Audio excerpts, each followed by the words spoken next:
My dad gave me a piece of advice one time that completely shifted my perspective on life.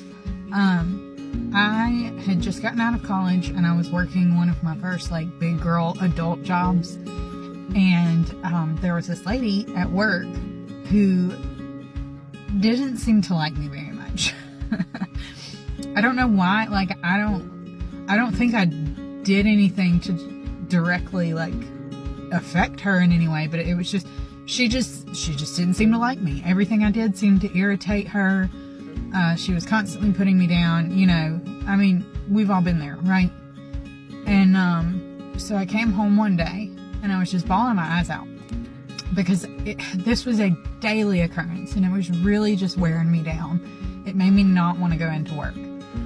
And my dad saw me crying and he was like, "What's wrong?"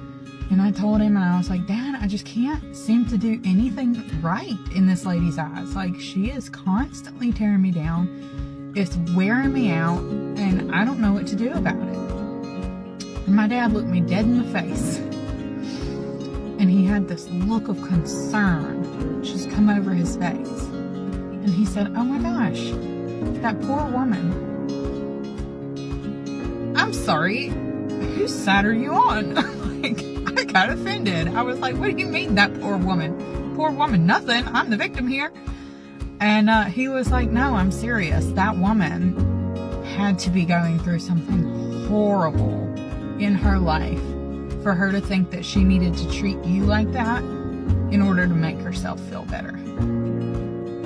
And I was so taken aback. I did not know how to respond to that. And so I chewed on it for a little bit, and I was like, you know what? Yeah.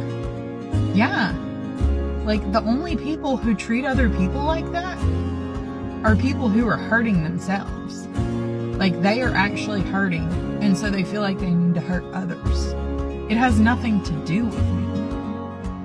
And so, without my dad realizing it, what he did in that moment was taught me how to use my naturally sensitive heart as a weapon against situations that tried to cut me down. And I have used that in my life ever since. It's not being sensitive, having a sensitive heart, that's not a weakness. It's actually a strength.